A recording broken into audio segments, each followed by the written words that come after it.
We're going to skip over a few lessons and go over to 3.5. We'll go back and do the ones that we've skipped over. And I do this because I want to keep all four operations together with integers. So we just reviewed adding and subtracting, and now let's look at multiplication and division. So when we're multiplying integers together, we basically multiply the numbers together, and then we insert a sign in the product if necessary. When multiplying integers of the same signs, either both positive or both negative, the answer is always positive.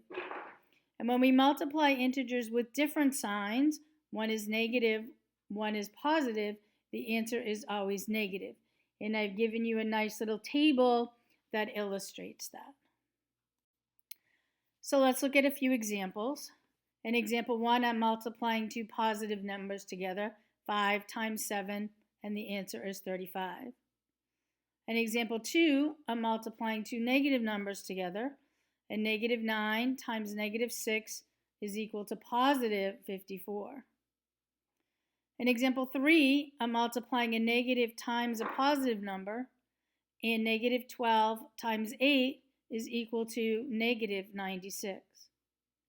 And in example 4, again, my two factors have different signs, and I have 10 times negative 13, and that answer is negative 130. When we're dividing integers, we divide as if they were positive and then insert a sign in the quotient if it's necessary. Again, when dividing integers, if they both have the dividend and the divisor both have the same sign, either both positive or both negative, the answer is always positive. If the divisor and the dividend both have different signs, one's negative, one's positive, the answer is always negative. Again, here's the same table to illustrate that. Let's look at some examples. In example 1, I'm dividing two positive numbers, and 81 divided by 9 is 9. In example 2, I'm dividing two negative numbers. Negative 333 divided by negative 3 equals 111. In examples 3 and 4, the signs are different. In example 3, I have negative 90 divided by 15.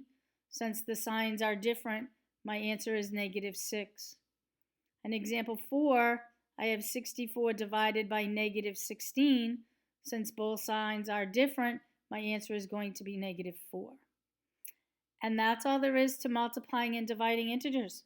Again, we'll do some more problems in class so that you become more familiar with it.